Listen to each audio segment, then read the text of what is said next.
Hello guys, Dhruv Shah this side and welcome back to my YouTube channel. तो आज का video बहुत ज़्यादा इन्फॉर्मेटिव और हेल्पफुल रहने वाला है आपके लिए। ये वीडियो मैं लेके आ रहा हूँ केमिस्ट्री, जो कि सबसे आसान माना जाता है JEE के लिए।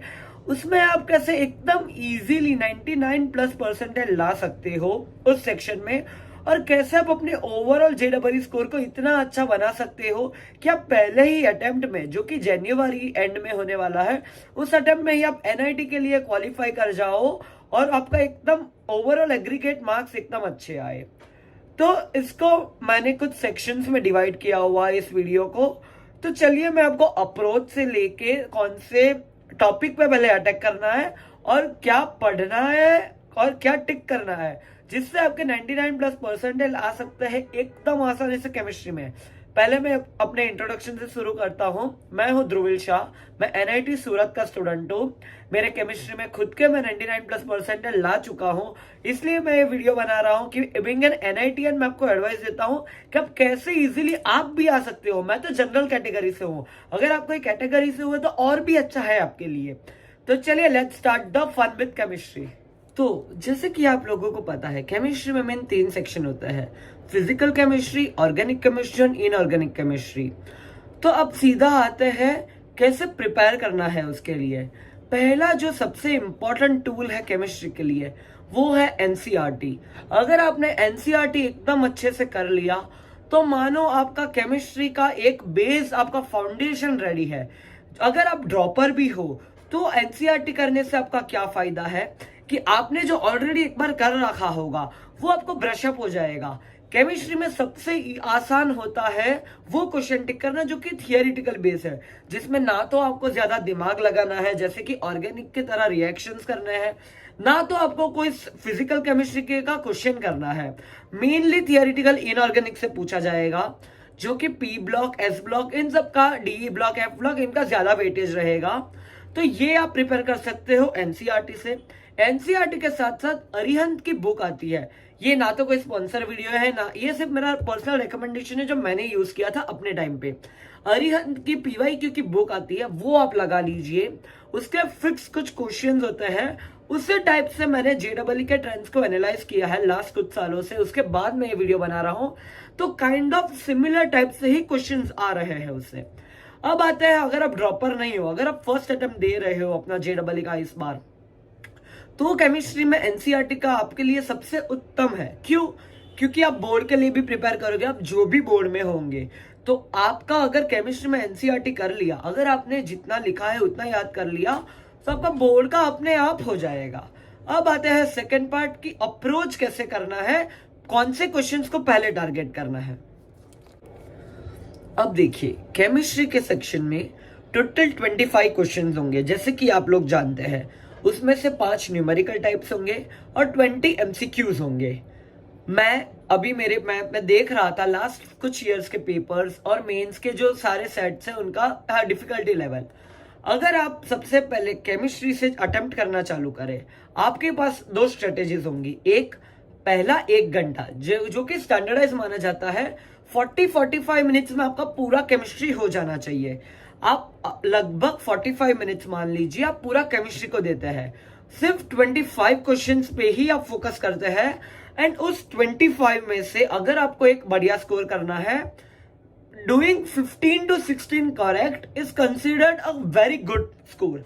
तो अगर 15 to 16 किया करेक्ट, सारे मतलब प्लस माइनस करके जो नेगेटिव्स हटा के, अगर आप केमिस्ट्री में 60-64 मार्क्स भी ले आ रहे हो, तो ये कहा जा सकता है कि आपका ओवरऑल एग्रीगेट 150 प्लस जाने के काफी चांसेस है, और आपके चांसेस काफी अच्छे NIT में और बहुत अच्छी ब्रांच आने के बढ़ जाते हैं। तो केमिस्ट्री को आपको अपना पिलर बनाना है, ये जो मैं कह रहा हूं। अगर आपने ये कर लिया तो आपके 99% आने के ही चांस है। अब ये तो था एक स्टैंडर्डाइज जो आपको सब बताएंगे। अब मैं बताता हूं मेरी टॉपर स्ट्रेटेजी जो कि मैंने फॉलो की थी। एक बार आपने NCERT कर लिया, आपने NCERT के लिए फिजिकल केमिस्ट्री का भी बेसिक कर लिया। ऑर्गेनिक केमिस्ट्री में NCERT में कुछ इतना ज्यादा है ही नहीं, तो भी अपने हेलो अल्किन्स, हेलो अरीन्स, या तो फिर वो जो भी चैप्टर्स है उनका एक बेसिक देख लिया। उसके बाद क्या करो, अब PYQs लगाओ, और YouTube पे भी इतना कंटेंट अवेलेबल है। मतलब आप सिर्फ अगर डिसिप्लिन देके थोड़ा भी टाइम उसको अलोकेट करोगे तो आपको जो चाहिए वो रिएक्शंस, वो एमसीक्यूज, वो पीवाईक्यू। और मैं क्या करता था, मैं जेडबलई मेंस के जो लास्ट ईयर के पेपर के सॉल्यूशंस है जो कि यूट्यूब पे इजीली अवेलेबल, आप सिर्फ सर्च करोगे। अगर आपको नहीं मिले तो मुझे बताइए, मैं आपको कमेंट में लिंक्स दे दूंगा उसकी, वो देखिए।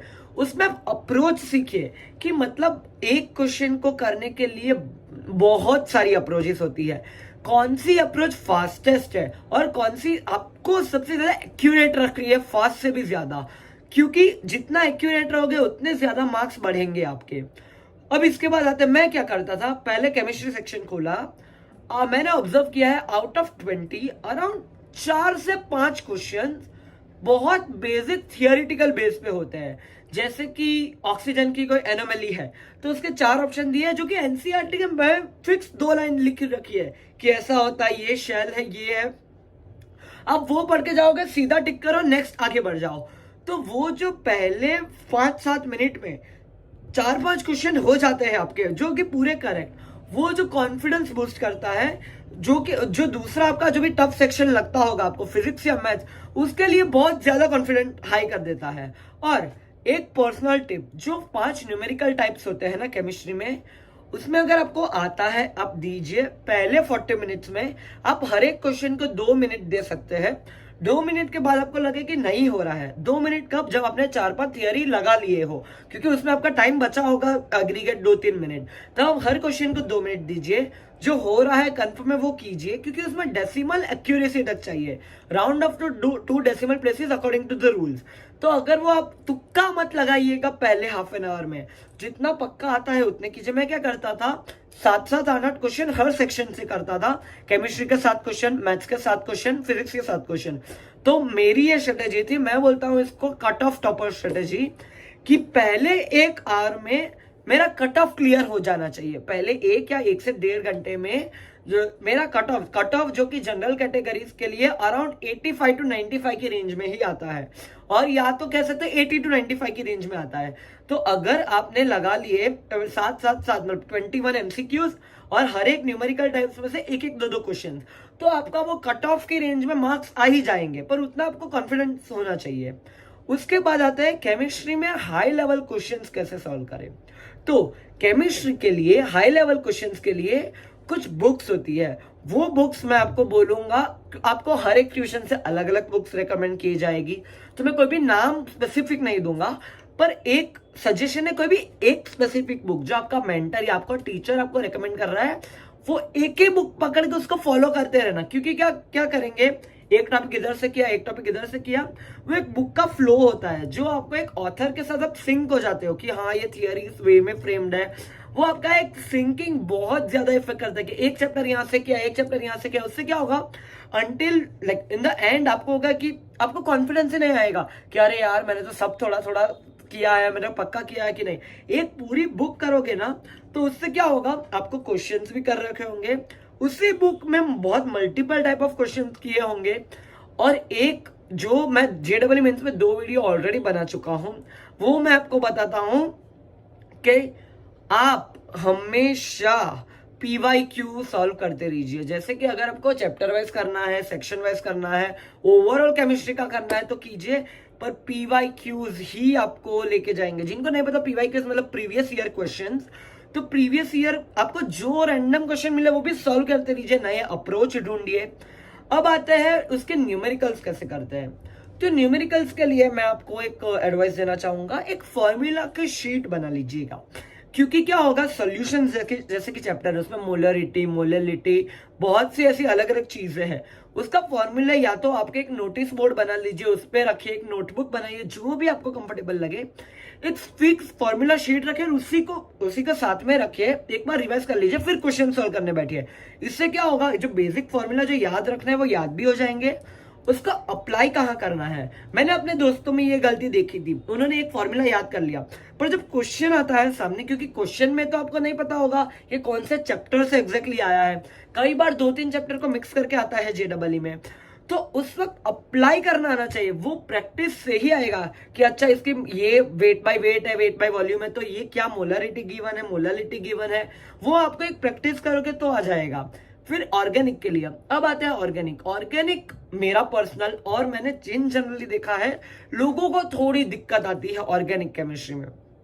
ऑर्गेनिक में मेन जो डिफरेंट टाइप ऑफ रिएक्शंस है, जैसे कि एक जेलेंस्की HVZ रिएक्शन बोलते हैं, फिर कुछ कुछ टिपिकल रिएक्शंस है जो कि हार्ड माने जाते हैं, तो उसे याद कर लो। और फिर उसमें कुछ चीज आती है कि एक एलिमेंट आ रहा है वो कौन ऑर्थो पे आएगा, पैरा पे आएगा, कौन सी पोजीशन पे आएगा।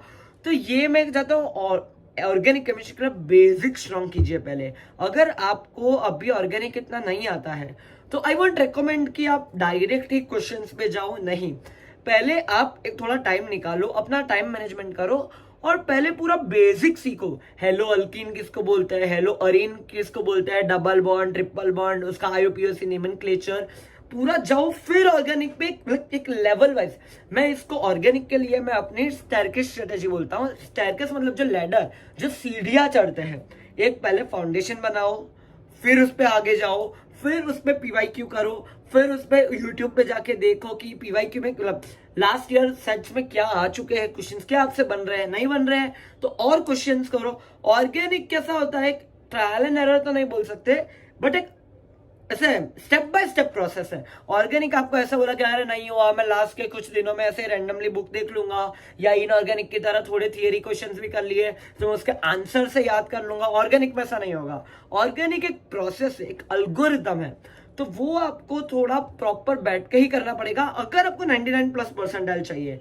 व्हेन आई से 99+ percentile, a marks above 70 is very safe for 99 percentile आपको केमिस्ट्री में चाहिए। तो आई थिंक मेरा स्कोर 72 था केमिस्ट्री में, 72 या 73 था, मतलब जब मैंने आंसर नीचे चेक किया था, I am not sure, still it like वो मुझे ले आए थे 99 परसेंटाइल से ऊपर। तो आप कीजिए, पूरा प्रॉपर प्रैक्टिस कीजिए केमिस्ट्री के लिए। आपको अगर नहीं मिल रहा है तो नीचे कमेंट में बताइए। कुछ भी हेल्प चाहिए मेरे इंस्टाग्राम पे फॉलो कीजिए, मेरा नीचे लिंक है, वहां पे DM कीजिए, बिंदास सब कर सकते हो। मुझे अपना मेंटर मानिए, आपको जो करना है। मैं आपको JEE पे कुछ भी एडवाइस चाहिए मैं अपने दूसरे NITian IITian दोस्तों से भी बोलूंगा। अगर आपको कुछ स्पेसिफिक वीडियो चाहिए मुझे नीचे लिखिए, आपको जो चाहिए, आपकी जो डिमांड होगी फुलफिल की जाएगी विद इन नेक्स्ट 2-3 डेज। मैं पूरा इस पे ही लगा हुआ हूं। और अगर आपने वीडियो यहां तक देखा है, आई होप आपको काफी इंफॉर्मेटिव और हेल्पफुल लगा होगा। अगर पसंद आया है तो सब्सक्राइब बटन दबा दीजिए, काफी मोटिवेट करता है नए वीडियोस बनाने के लिए। एम करते हैं कि हम 5000 सब्सक्राइबर्स बहुत जल्दी पहुंचे और ज्यादा JEE एस्पिरेंट्स की हेल्प कर पाए और उनको इससे वैल्यूएबल, रियल, इंसाइटफुल एक स्टूडेंट नॉलेज को फैला सके। तो yeah that's all for this video. Dhruvil Shah signing off. मिलते हैं ऐसे और नए इंफॉर्मेटिव वीडियो में। टिल देन पढ़ते रहिए, एकदम अच्छे से फोकस कीजिए। सी या।